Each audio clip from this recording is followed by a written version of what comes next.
बोलिए सर्वेश्वर भगवान की जय। परमात्मा का प्राकट्य हो गया है अयोध्या में। भगवान की मंगलमयी बाल लीलाएं भगवान कर रहे हैं। परात्पर ब्रह्म चतुर्युग रूप में अवतरित हैं, धीरे धीरे बड़े हुए। भगवान शंकर की इच्छा हुई कि बाल रूप प्रभु का दर्शन किया जाए, क्योंकि इष्ट देव मम बालक रामा, भगवान शिव के इष्ट है। चलने की तैयारी तो की है, किंतु साथ में कोई नहीं है। कालूशुंड को साथ में लिया है। अयोध्या में आए हैं, भगवान श्री राम का दर्शन करके शिव समाधिस्थ हो गए। भगवान का दिव्य स्वरूप, मंगलमय स्वरूप को देख करके ध्यान देना, एक बार भगवान का दर्शन किसी जीव को हो जाए तो गोस्वामी जी कहते हैं, मम दर्शन फल परम अनुपा, जीव पाव निज सहज स्वरूपा। सहज स्वरूप की प्राप्ति हो जाती है। एक बार भगवत दर्शन मात्र से जीव को सहज स्वरूप, जो असली रूप है, उसका एहसास हो। तो एक बात और बताएं, आपका जो मन ठहर नहीं रहा, इसकी वजह ये है कि आप सहज रूप से बहुत दूर चले गए। तुलसीदास जी ने अनुभव के द्वारा लिखा, बोले मन की, बोले निज अनुभव निज स्वरूप के प्राप्त हुए बिना, अरे स्वरूप की प्राप्ति नहीं, निज सुख बिनु मन होई के थीरा, परस की होई विहीन समीरा। बिना वायु के बिना स्पर्श करना संभव है। जैसे वायु के बिना स्पर्श का ज्ञान संभव नहीं, ऐसे ही निज सुख के बिना मन ठहरता नहीं। कितना ही उपाय कर लेना,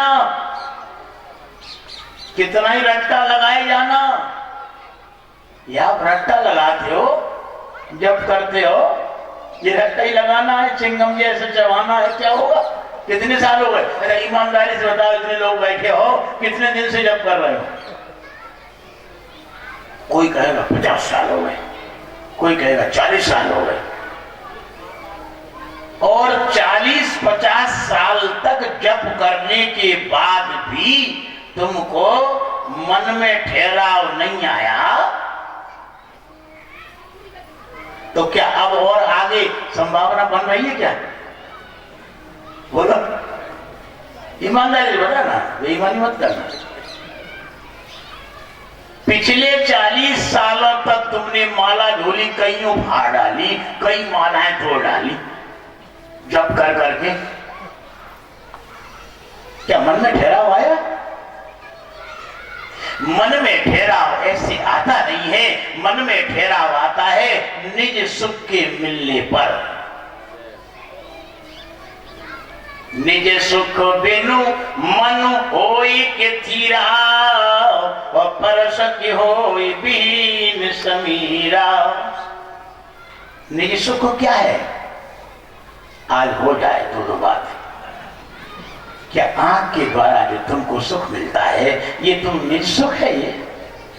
या कान के द्वारा जो सुख मिलता है, नाक के द्वारा जो सुख मिलता है, जीव के द्वारा जो सुख मिलता है, क्या ये निज सुख है? सही पूछें, आपने मिठाइयां खाई होंगी, मिठाइयां, जलेबी खाई होगी, नुक्ती खाई होगी, गुलाब जामुन खाई होगी, कलाकंद खाया होगा। चलो नुक्ती को ले लो, नुक्ती के 4 दाने आपके मुंह में डालते, नुक्ती को आप मीठा मानते हो ना, मीठा है, 4 दाने मुंह में डाले और आपसे एक शर्त रखी कि भैया चबाना नहीं, चूसना। क्या होगा? अब भंडारा होगा, देख लेना प्रैक्टिकल करके। चूसते रहना, चबाना नहीं। तो 2-3 मिनट के बाद जो प्रारंभ में नुक्ति मीठी लग रही थी, वही नुक्ति कैसी लगेगी? बोलते क्यों नहीं हो? अरे सीठी लगेगी, सीठी। क्यों लगेगी सीठी भैया? नुक्ति तो मीठी थी। बड़े सीठी इसलिए लग रही है कि नुक्ति के बाप में मिठास नहीं है। नुक्ति ने तो शक्कर महारानी से उधार ली थी मिठास।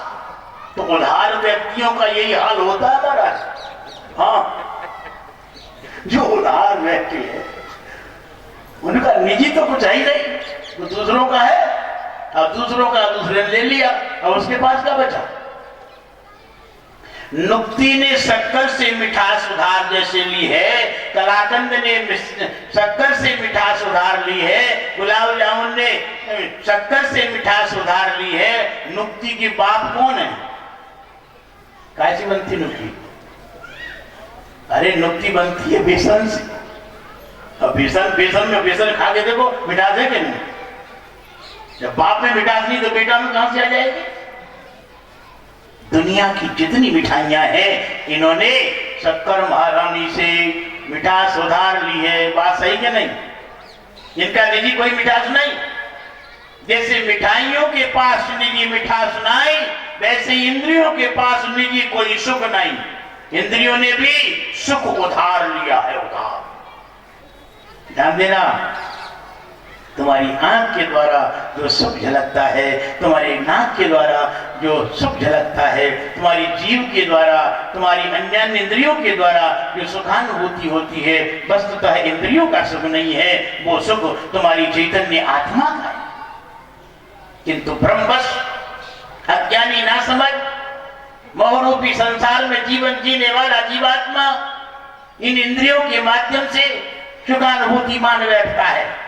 जैसे कि 6 महीने का सूखा हाड़, 6 महीने की सूखी हड्डी, एक कुत्ता चबावे और चबाने में कुत्ता बड़ी तेजी से जोर लगावे और जोर लगाने में हड्डी से उसकी जावे कट जावे और जावों में से ताजा ताजा खून निकले और कुत्ता उस खून को चाट के मान बैठे कि हड्डी में से खून निकल रहा है। वही कंडीशन आप लोगों की मारा।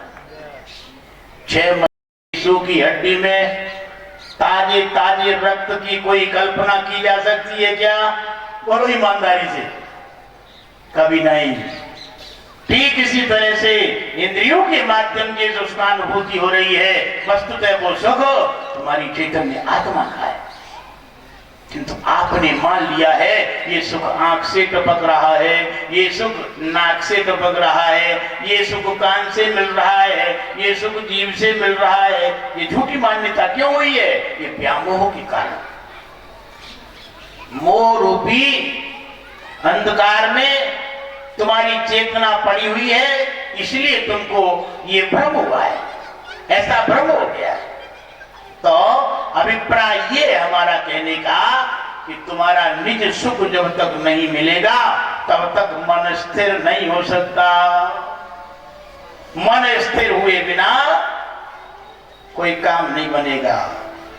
मन स्थिर होगा तभी आपको आत्म चैतन्य का साक्षात्कार होगा। नाम जब आप सनातन संस्कृति में जितनी विधाएं हैं, ध्यान देना, उपासना की, ये सब परमात्मा की ओर ले जाने वाली है। पर हम एक बात जरूर कहेंगे कि आप किसी भी विधा को अपने जीवन में अपना रहे हो किंतु समझदारी पूर्वक नहीं अपनाई है, इसलिए उसका परिणाम नहीं आया है सामने। आप किसानी करते हो, किसानी करो और फसल एक दाना न होए, क्या करोगे? किसानी कितने साल करोगे? अगर फसल पैदा ही ना होए और तुम बहुनी बखनी हर साल करो और उसमें ही तुम सुख मानो, ये सुख मानने का समय है, रोने का समय महाराज। तुम जप करो, तुम तप करो, तुम ध्यान करो, तुम पूजन करो, तुम अर्चन करो, किंतु उसका परिणाम सामने नहीं आया है। भागवत कार तो यहां तक कहते हैं, अग्नि पुराण कार भी कहते हैं मासा दरवाज चिताने लो। ईमानदारी से समझदारी पूर्वक यदि कोई साधक साधना करता है तो 1 महीने के पहले ही पहले प्राण पर कब्जा हो जाना चाहिए। तादात्म्य भावापन्नता नाम और नामी के साथ जैसी है, शब्द और शब्द के अर्थ के साथ, मिश्री और मिश्री की मिठास के साथ, ठीक इसी तरह से नाम की कनेक्टिविटी तुम्हारे प्राण के साथ हो जानी चाहिए। प्राण के साथ ये जीव से जो नाम जपते हो, इससे वायुमंडल तो शुद्ध होता है, किंतु भीतर में जहां गड़बड़ी है, जहां मल और विक्षेप है, जहां गंदगी बैठी है, वहां सफाई नहीं होती, वहां नहीं जाता है। भीतर में तो भीतर का ही नाम काम करेगा, बाहर का नहीं करेगा। समझदार साधक लोग इस रहस्य को गुरुओं की कृपा से प्राप्त करके और उस मार्ग पर आरूढ़ हो जाते हैं। भीतर का नाम भीतर की सफाई करेगा। अच्छा, समस्या बाहर है कि भीतर? अरे बाहर कोई समस्या है ही नहीं, तुम बाहर बैठे हो, आराम से बैठे हो। समस्या तो भीतर है। तुम्हारे अंदर काम भीतर में, क्रोध भीतर में, लोभ भीतर में, राग द्वेष भीतर में, गहराई में बैठा है। ये तुम्हारी चेतना को विक्षिप्त किए। इनको समूल उखाड़ने के लिए नाम का प्रवेश कराना पड़ेगा, जहां जितनी गहराई में वो बैठे। आप जीभ से बाहर बाहर नाम का जाप कर लेते हो, जहां बैठे हैं। अच्छा ये बताओ, काम कहां बैठा है? क्रोध कहां बैठा है? क्रोध कहां व्याप्ता है? लोभ कहां व्याप्ता है? अच्छा ये दिखते नहीं है, गजब की बात तो ये, काम दिखेगा नहीं और अंदर व्याप जाएगा। लोभ दिखेगा नहीं, राग दिखेगा नहीं, क्रोध दिखेगा नहीं, अंदर व्याप जाएगा गहराई में। इनकी व्यापक जो स्थिति है वो तुम्हारे मनीराम में है। कहां व्यापेंगे ये? मन, गड़बड़ मन में है ना। क्रोध मन में आएगा, लोभ मन में आएगा, मोह मन में आएगा, राग मन में आएगा, द्वेष मन में आएगा। तो आपने जब कहां से किया? आज खुल्लम खुल्ला बता रहे हैं, वैसे बताना नहीं चाहिए। 14 साल तक लंगोटी धुलवाओ तब बताओ इस बात को, गुरु लोग ऐसा करते थे। हाँ, महत्वपूर्ण बात बड़ी महत्वपूर्ण तरीके से बताई जाती है, पर नहीं, भले ही दोष लग जाए। हम तो चाहते हैं सबका उद्धार हो जाए, और इसी जन्म में हो जाए, और इसी साल में हो जाए, और इसी महीने में हो जाए, और आज ही हो जाए सबका उद्धार। हमारी पीड़ा है। ध्यान देना, समस्या जहां बैठी है वहां चोट मारो। तुम्हारी काम, क्रोध, लोभ, मोह, राग, द्वेष, ये तुम्हारे मनीराम में बैठे हैं। मन में है कि नहीं? आपने जप कहां से किया था? आपने जप जीव से किया था या नहीं किया था? तो जीव से जब किया था तो जब मन में कैसे पहुंच जाएगा? तो जब मन में जब नहीं पहुंचेगा, जहां समस्याग्रस्त क्षेत्र है वहां पर जब नहीं पहुंचेगा तो फिर पावर, तो फिर समस्या कैसे सुलझेगी? तो अब जब कहां से करना है? ध्यान देना, जब कहां से करना है? जहां समस्या है वहां से जब करना आरंभ। हम चैलेंज देते हैं, हमारा अनुभव बता रहे हैं। जहां समस्या बैठी है वहां से जब आरंभ करो। समस्या मनीराम में है, जब मन से शुरू कर दो। अब मन से कैसे करोगे? लोगों की यही समस्या रहती है, बोले महाराज जब करें तो मन से कैसे करें? कबीर दादी ने फटकार लगाई, इसी बात को लेके तो लगाई है। माला तो कर में फिरे मनवा 14 से माए, तो कहे कबीर सुनो भाई साधो, ये तो सुमिरन नाय। इसको सुमिरन नहीं कहते हैं। माला हाथ में चल रही है, मन स्वतंत्र हो गया है, नाम जीभ से बोला जा रहा है, मन और स्वतंत्र हो गया है। मन दुनियादारी में जहां उसको भटकना है भटक रहा है, जहां उसको जाना आना जा रहा है, समस्याग्रस्त है वो समस्या नहीं सुलेगी। 40 साल हो गए, 50 साल हो गए। हम तो आपसे आज एक सूत्र देते हैं, कथाएं तो बहुत सुनी होगी, हम तो सूत्र ही देते हैं। आप मन से जप करना शुरू कर दो और ध्यान देना, जब मन से शुरू करोगे तो मन बौखलाएगा, मन चिल्लाएगा। कैसे चिल्लाएगा? जैसे एक चूल्हे पे तवा रखा हो और गर्म हो रहा हो, उस पे 2-4 बूंदे पानी डालो, क्या होगा? छन होगा क्या नहीं? वह चूल्हे में आग जल रही है, धड़क रही है, उसमें तुम एक आध चुल्लू पानी डालो, फूं-फा बड़ी आवाज आएगी पानी में से। क्यों? आग बुझेगी नहीं। एक चुल्लू पानी चूल्हे में डालने से आग बुझेगी नहीं। 2-4 बूंदे तवे पे डालने से तवा की गर्मी शांत नहीं होगी, क्योंकि गर्मी का पावर ज्यादा है और पानी जो अग्नि को बुझाता है वास्तव में बुझाता है, किंतु उसका पावर, उसकी क्वांटिटी कम है। समझ में आ रही बात? पानी की मात्रा कम है और तवे में गर्माहट की मात्रा ज्यादा है, इसलिए तवा फूफा कर रहा है।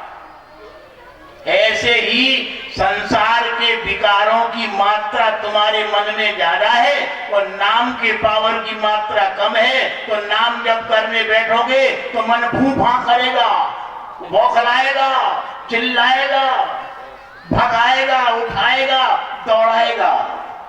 ध्यान देना, जब गरम तवे पर तुम पानी डालते चले जाओ, गरम चूल्हे में पानी डालते चले जाओ, एक क्षण निकट भविष्य में वो आ जाएगा कि समूची अग्नि शांत हो जाएगी, एकदम ठंडा ठंडा ही ठंडा। ऐसे ही तुम्हारा अनंत जन्मों से संसार में भटकता हुआ काम, क्रोध, लोभ, मद, मात्सर्य में मन, उसको तुम जब नाम लोगे उसके द्वारा तब चिल्लाएगा। नहीं लेगा तो लेके देख लो, किंतु मानो मत तुम मन की बिल्कुल, तो मन से ऊपर हो, तुम मन के भी सरदार हो। न मानो मन की और मन से ही जाप करो, मन से ही जाप करो। पर ध्यान देना, अगर 5 मिनट भी करो तो ईमानदारी से करना, बेईमानी मत कर लेना। 10 मिनट भी जाप करो मन से, ईमानदारी से करना और नित्य निरंतर बढ़ाते चले जाओ। जिस दिन तुम्हारा ये जाप, ध्यान देना, जिस दिन ये तुम्हारा जाप मन से 1.25 घंटा होने लग जाएगा, उस दिन मन लस्त होके पड़ जाएगा और बस फिर ऐसा चिपकेगा, कभी छूटने का नाम नहीं लेगा। ध्यान देना, एक बात और बड़ी महत्वपूर्ण बताते हैं आपको। आप लोगों ने मन को मिलाने में कोई कसर नहीं छोड़ी। आपने मन को मां में मिलाना चाहा, नहीं मिला। मन को बाप में मिलाना चाहा, नहीं मिला। मन को पत्नी में मिलाना चाहा, नहीं मिला। लाखों कस्में खाई, सब फायदे झूठे हो गए। जीने मरने की बातें कही, पत्नी में खूब मिलाना चाहा, नहीं मिला। मन पैसे में मिलाना चाहा, वहां भी नहीं मिला। हुकूमत में मिलाना चाहा, ऐश्वर्य में मिलाना चाहा, शरीर में मन मिलाना चाहा, भोगों में मिलाना चाहा, नहीं मिला। क्या हुआ? सब में फंसा। तुमने मिलाने की कोशिश की और मन फंस गया। हमारे पास लोग आते हैं घर गृहस्थी में जो रह रहे हैं और कहते हैं पैर पकड़ के, महाराज बड़े बुरे फंसे हैं। अरे भैया कैसे फंसे हो? कोई पहले आप मिल जाते तो हम तो शादी ही ना करते। अब क्या हो गई, अब तो करनी पड़ेगा सब खेल का आगे का। अरे कछुआ जैसे अब विस्तार कर लिया है तो उसको तो सुलझाना पड़ेगा भाई। मन को मिलाने की भरसक प्रयास किया है आपने, पर मन जब किसी के साथ मिलाया गया है, मन फंसता चला गया है, मिला नहीं। मिलता कौन है? अरे सजाती संबंध होता है जिसके साथ वो मिलता है, विजाति वाला कैसे मिल जाएगा? सुनार भाई बैठे होंगे, हम जानते हैं 1 किलो सोने में अगर 10 ग्राम शीशा डाल दो, यद्यपि धातु शीशा भी है और यद्यपि धातु सोना भी है, किंतु शीशा 10 ग्राम 1 किलो सोने में डाल दो, सारा सोना बर्बाद हो जाए, सोना सोना ही नहीं रहेगा। ध्यान देना, जब एक धातु दूसरी धातु में, अरे शीशा की धुआं ही अगर सोने को लग जाए, उसी में सोना खराब हो जाए, विजाती चीजें नहीं मिलता। एक गंजा भरे दूध में तुम 1 किलो का पत्थर का टुकड़ा दूध में डाल के उबाल दो, बोलो मिल जाएगा? प्रैक्टिकल करके देख लेना। यानी दूध गर्म करते चले जाना, दूध मरना पसंद करेगा किंतु पत्थर के टुकड़े में मिलना पसंद नहीं करेगा। दूध जल के खाक हो जाएगा, वो पत्थर का टुकड़ा यूं की यूं ही रखा रहेगा, नहीं मिलेगा ना।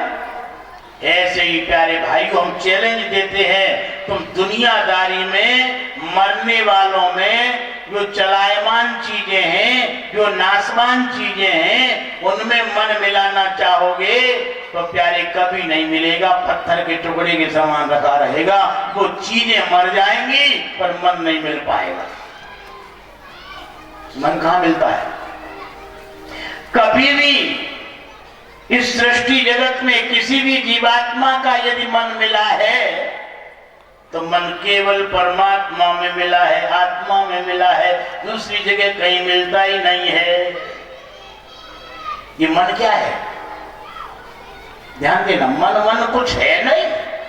भोले बाबा ने लिखा है, मनोबुद्धि अहंकार चित्तानि नाहम्। मैं मन नहीं हूं, मैं बुद्धि नहीं हूं, मैं चित्त नहीं हूं, मैं अहंकार नहीं हूं, मैं पंच महाभूत भी नहीं हूं, न मैं शरीर हूं। बोले चिदानंद रूप शिवोहम शिवोहम। आपका जो चैतन्य स्वरूप है वो मन वाला नहीं। मन तो प्रकृति के प्राणी पदार्थों की परछाई है भैया। प्रकृति के जो पदार्थ हैं वो प्राणी है, उनकी परछाई है। या तो यूं मान लो, प्रकृति पदार्थों को तुम समाप्त कर दो, मन भी समाप्त हो जाएगा। और या फिर ऐसा मान लो, तुम्हारी चैतन्य आत्मा की परछाई है।